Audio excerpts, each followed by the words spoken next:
The #1 boat modification that you can do to make your nighttime catfishing life a whole lot better is going to be this little gadget right here.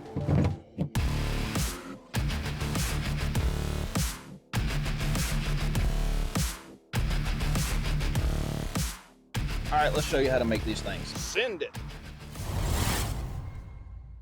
So this contraption that we're looking at here is an idea that I had that solves two very important problems. One, you got to have good lights in order to be able to see what it is that you're doing. You got to be able to see your lines, especially if it's a light bite when they're just picking it up and kind of moving it a little bit. So having bright lights is pretty important. But if you have really good bright lights, that brings in problem number 2.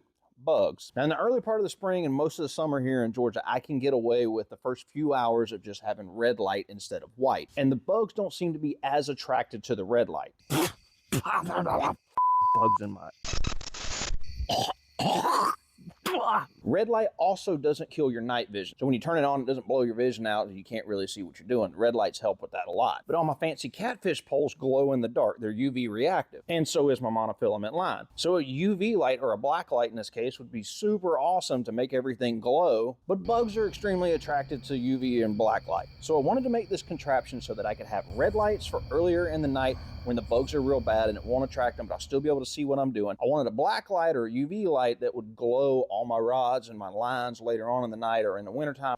But the big thing was I wanted it to be removable so that I could keep it out of the way when I'm doing other kinds of fishing. So this is what I came up with. This one has 2 red fog lights on the side and a UV or a black light, whichever you prefer to call it, in the middle. And it has 2 switches in the back so that I can either turn the red lights on, turn the black light on, the UV light, or I can turn them both on or turn them both off, whichever I want. So if you want to make one of these, the very first thing you're going to need is right here. This is a anchor light base. Yes, an anchor light. That would normally be around about there. You need a light base and a light pole. I'm going to be running 2 of these, so I've got one about midway back on my back deck here, and then I've got another one over there. And it's a pretty simple positive and negative connection. I've got both of these run back to my regular nav light, and they run all the way up here to my switch panel. So when my rear nav light switch is on, this is live, that's live, and this one's live. So you get your nav light base installed, and it's time to start working on the actual pole itself. So the light base that I bought was the cheapest one they had on Amazon. This is the Atwood Light Armor, and it does not come with the locking collar already on it. You've got to put it on yourself.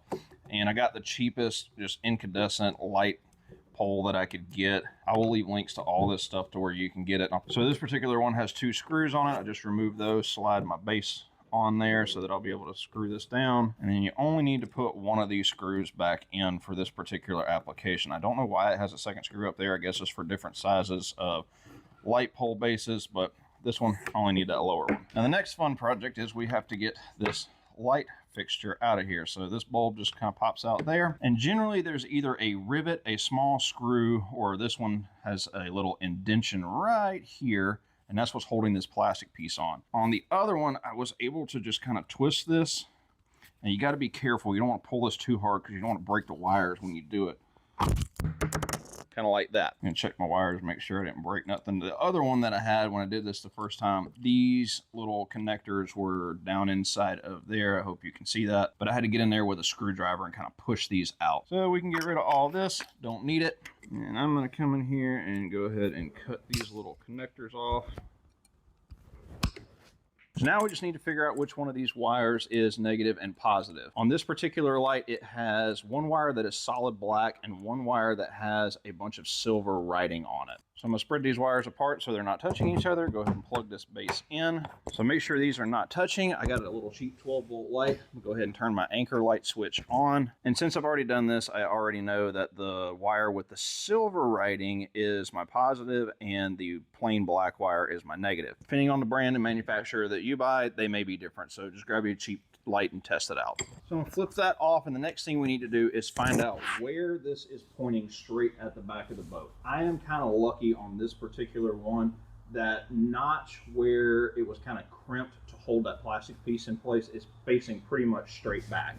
So what I'm going to do is I'm going to come in here and I'm going to mark me a straight line, and that's going to help us get this thing lined up when we go to put the bar across the top that's going to hold the lights. So we're done with that. We can set it off to the side. The next thing you're going to need for this recipe is going to be some aluminum. I chose the angled flavor for no other reason than it is what I had laying around the shop. This is 1.5 by 1.5 angle, and it's 1/16 thickness. So I got two pieces that are exactly 10 inches long. All I've done is just kind of sanded the edges and rounded them over so there's no sharp points, and they're going to go together something like this to make me a C-channel. Now remember, I've already made one of these. This is the second one I'm making for the other side of the boat. If I had some C-channel laying around that was at least 1.5 inches, maybe 2 inches, 2 inches would actually be a little bit better. But if I had C-channel, I would use that. I don't, so I'm just going to put these together like so, and it will work just fine. Now I'm going to take one of these pieces, and on the inside, I am going to make a mark directly in the middle. So this is 10 inches. I'll put a mark at 5. And I'm going to flip this over, and on the other side, I'm going to do the same thing, but I just need to do it on one side. That's it. So 5-inch mark right there. So then I'm going to take my aluminum square that's actually a triangle, but we're calling it a square. And we're going to put my aluminum square on my piece of aluminum angle, and we're going to mark that line straight down just like that. Take my handy dandy punch, and I'm going to punch a hole somewhere down close to the bottom. And this hole is what I'm going to rivet into this.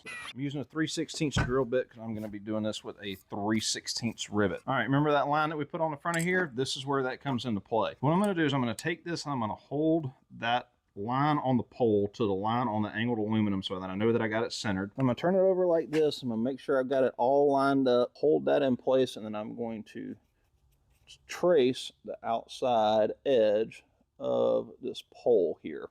And that's going to give me the area that I need to drill in order to get these wires to pass through this angled aluminum here. I'm going to find the center-ish of that. Make me a mark. I'm going to start with a 3/16 drill bit, and I'm just going to start walking it up a little bit at a time. This is a 1/4 inch, 5/16, and then we'll go up to 3/8. Now, since my wires are going to be passing through here, I want to make sure this is nice and smooth, so I'm just using a countersink bit to deburr that hole a little bit inside and out. Then I'm going to take my punch and I'm going to put another hole, not all the way at the top, about right in there, and I'm going to drill me another 3/16 hole for the other rivet. No exact measurements here, you just need them to be on that center line. We're going to transfer this top hole where the wires are passing through into this so that we can make our little channel here. And the only reason I'm making this channel is to kind of hide some of the wiring and also give you a place to put the buttons on the back that's going to turn this on and off. So I'm just going to line these up, make sure they're nice and even, and get a clamp on these. Then I'm going to find my center again, punch on there, and we'll just drill that out. Give this a little deburr. I'm going to be putting the UV light in the middle, and it has a little bit different of a mounting bracket than the red lights do. It's got one of these little gizmos here. So what I'm doing is I'm going to use this middle hole to line up with the holes that my wires are going to pass through, and I'm going to use these two as actual mounting holes. And these are the mounting brackets for the red fog lights, and I'm going to put them out here towards the edge. Just to give me a flat surface to work off of, I'm going to put my two pieces of angle together like that, and I'm just going to eyeball this, make my marks in the mounting area. That's going to be that one, and then we'll take our fog lights, and I'm going to line the mounting bracket up with the far edge and just kind of center it by eye. Nice little circle there, and same thing over here. I'm going to go ahead and make my punch marks right in the center of each one. So now that I've got that first hole drilled, I'm going to go ahead before I take my clamp off and put on a nut and a bolt just to help hold this thing in place while I'm drilling the rest of the holes. And normally I would go ahead and put in a bolt right here, but I just realized that I screwed up and didn't line those two holes back up, so there you go, cut another one. Learn from my mistakes, people. If you're gonna be dumb, you gotta be tough. Crap. These did not come with any hardware, so I had to grab some that I had laying around here in the shop. Then I'm just gonna throw in a couple of lock washers and go ahead and get these nuts on here and tighten them down. And there we go. Next, we'll slide our wires through that hole that we made right there. So when I was doing the first one, I figured out that even though I thought my line was straight on the back, it was not. And this was kind of the easiest way for me to figure it out. I just held this in place, lined up my lines, and then I grabbed a little spring clamp and clamped that on so that the lines were matched up. It's probably hard to see from this camera angle, but this is tilted just a little bit facing that way on the boat, and I want it to be nice and square with the other one. And this thing does have a little bit of play in it, so I'm just kind of leaving it in the middle. But what I'm going to do is I'm just going to take that spring clamp and I'm going to loosen it just a little bit, move it to where I want it. This is the most difficult part of the entire install process. You've got to hold this nice and tight and go ahead and drill your first hole. Cannot go too deep because you got wires in there. You don't want this drill bit punching through there and grabbing those wires. With that in place, I can go ahead and install my first rivet. And you just want to make sure that you pull your wires around before you tighten that rivet to make sure that the rivet gun isn't going to grab the backside of any of those wires when you go to tighten this rivet down. So now that I've got it on there, I can come back here and see that it is just a little bit down on that side, and with only one rivet in, I can still straighten it out if I want to. So let me straighten that, and that looks a lot better. I think I can go down just a little bit more on this side. So now that I've got that in place now, I'm just gonna hold and pray that I don't slip. Can't go too deep, so I gotta be careful.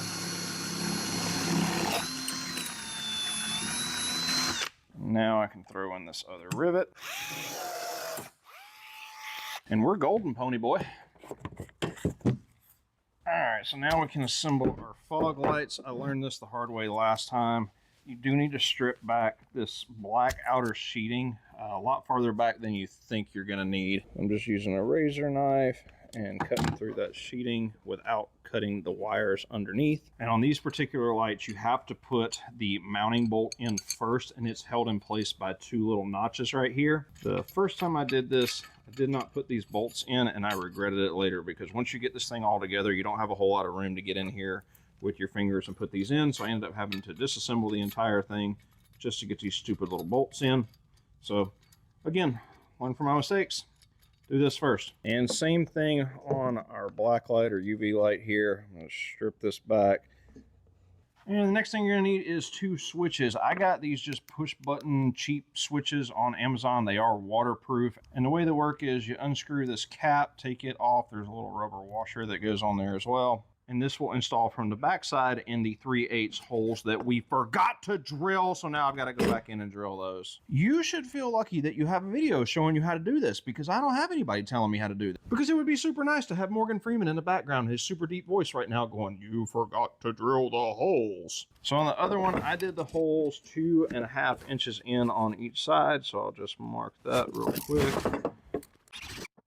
So with these being a non-grounded switch, they're pretty simple to install. We're just going to splice it into the positive side of our wiring. I'm just going to slide me on a butt connector right there, crimp that into place. So the way these switches are going to be positioned is with the wiring facing in. So I just need one side of each one of these switches. I want to take these top two, give them a little twisty twist. Before I do this, I should probably go ahead and put some heat shrink on there. That way I can cover up that ugly butt connector. So I'll throw some heat shrink over that. And we'll take our trusty rusty heat gun, turn it on to about 9,500 degrees. And with that done, we can go ahead and install our switches. All right, so here's another important step that I don't want to mess up. Here is the orientation if this is the back of the boat. On my other one, I have the red light on the inside switch and the UV light on the outside switch. I want to make sure I do the same. I want this one to be the red light. Go ahead and throw me a piece of heat shrink on there. Go ahead and install my butt connector. Go ahead and strip my power wires back on both of my red lights. And I'm going to twist them together. And when you're installing these crimp butt connectors, it is very important to get the right torque on there. And for these butt connectors, it is right there. Just one, that's all you need. Just double check all my connections, make sure they're nice and tight. And then we give it that Cajun two-step, just a little fire. Next step is going to be taking this other switch and wiring it up to the positive of our UV light. One little, there we go. We are good. And I completely forgot to put heat shrink on that. So now I get to cut it apart and do it all over again. Well, you know what they say, if you're good enough at what you do, sometimes you get to do it twice. I'm not putting this heat shrink on here for any other reason than I just wanted to look pretty. I don't like those pink connectors. but they have heat shrink built into them, so this is really unnecessary, but I just don't want to see pink connectors all over the place. Now for the fun part, we get to tie all of these ground wires together. You have teeny tiny little midget hands, this will be very easy for you. If you get big fat fingers like I do, not always easy. Now I just need to take the grounds from both of these lights and the UV light and twist them all together. I'm a little tired of doing stuff twice tonight, so I'm just gonna go ahead and throw this heat shrink on now. So we'll get that down in there, give it a, yep. I went a little extra on that one. I went from to you know, just to make sure we got all three of those wires crimped together real good. All right, so let's untangle this real quick, get it about where it needs to be. And then to get this UV light in, we're gonna have to flip all this over. I'm gonna pick all this up, put it about where it all goes. Looks like got a little twisted. Yeah, there we go. So the first light to go in is going to be the UV light or the black light. It's got bolts that go in from the side here, and you're going to put that on first because once you get these lights on, you won't be able to get in here and access this bolt very well. And then we're going to put this light in, and it has a flat washer, a lock washer, and a nut that goes on the bottom. I'm not going to tighten these all the way just yet because we're going to get them on the boat and then adjust them. Make sure they're kind of pointing where I want them to be. I may have to adjust them later once I get out on the water, but I kind of know just from playing around with a few different designs of this until I came up with this one about where they need to go. Same thing on the other side. Our flat washer first, and then our lock washer, and then the nut. Alright, let's give this a little run and see what she do. That works. Whew, that definitely works. The way I've got this one, the one that I built first, adjusted is I've got this inside light basically pointing straight back, and you can kind of see the circle part of the middle of the beam is about right here. The one on the outside, I've got pointed about right here. I know I'm in a warehouse and it's kind of hard to see, but I've got it pointed right here and down just a little bit. And right here, you can see this is about where the center of that fog light is. So I'm gonna try to replicate it and do the same thing on the other side. All right, I think I got those about where I want them. I may have to adjust them a little bit more when I get on the water. Let's try out the UV lights. The UV lights, definitely not as bright, but they do light up my line and my rod the way that I wanted to. And I can even position them way out here and still get enough glow up at the tip. So now I got them where I want them. Just gonna go ahead and tighten everything down real quick. Last but certainly not least is gonna be cleaning up all this wiring back here. And for that, I'm gonna keep it simple and I'm just gonna start yanking on these zip ties like they owe me money. What you didn't see in this video is the 3 versions of this I made prior to this version. I tested quite a few different variations of this, and this is the version that I settled on to show everyone how to make. They work incredible for me for fishing at night, and I'm really happy with them. Now, during the heat of the summer when the bugs are the worst, that first 45 minutes to an hour of dark is the worst. Doesn't matter if you have red lights, green lights, blue, UV, whatever light you turn on, bugs are going to be attracted to it. That's why I set the lights further back in the boat so that when I'm sitting and watching my rods, I'm actually sitting a little bit behind the light so I'm not in the light where the bugs are. But after about that first hour or so, the bugs kind of calm down, and I usually transition from the red lights over to the UVs, and I use the UVs mostly at night. But after a lot of testing between the UV lights, the reds, I've used whites, I've used green and blue. The red seems to attract the bugs the least out of all of them. Probably just run red lights all night long, but I really like the UV just because it's cool. And the glow-in-the-dark monofilament line, I can just see a whole lot better when it's got slight movement to it with the UV lights versus the red lights. Well, the Send It John Boats video would not be complete without some time in the Haters Corner. Got some Haterade in my cup, so here we go. If you're not familiar with the Haters Corner, what we like to do at the end of every video is stand in a corner and see who was the most butthurt in the comments over the last few videos. And because we know that people on the internet are extremely sensitive, we don't use their real names. We just call them Scooter. Our first Scooter left a comment on my Gator Tail video where I did a review of the Gator Tail mud motor. Scooter writes, "Your mannerisms, humor, and editing are unwatchable." Downvoted. You know, my mannerisms, humor, and editing are all acquired taste. Scooter, if you don't like it, just go acquire some taste. But since I'm a nice person, I'm going to give you a little safety tip, Scooter, because safety is very important. And here's the tip. You should always look both ways before you go yourself. I'm not going to sit here and say that my humor is the most hilarious thing in the entire world, but we got over 50,000 people that apparently enjoy it because they watch my YouTube videos. If this scooter doesn't like it, maybe they're just a little weird, and that's okay. Everyone is entitled to be a little weird if you want to be weird. Speaking of weird, you know what's weird? If you sit and stare at a pile of sticks, people would think you're weird. But if you light those sticks on fire, totally normal. So our next scooter left a comment on the last podcast video that I did where I talked about float pods on a John boat. Did a pretty long podcast and I made a video for it, so I posted it here on YouTube. Scooter left a comment and wrote, "You talk 50 minutes. You just talk bull."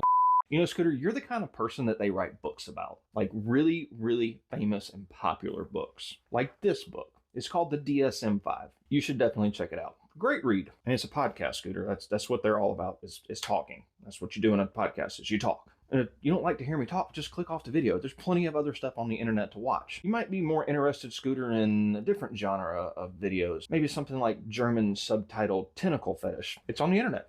Go find it. But if you can't find it, I hope you step in a pile of dog crap. Barefoot.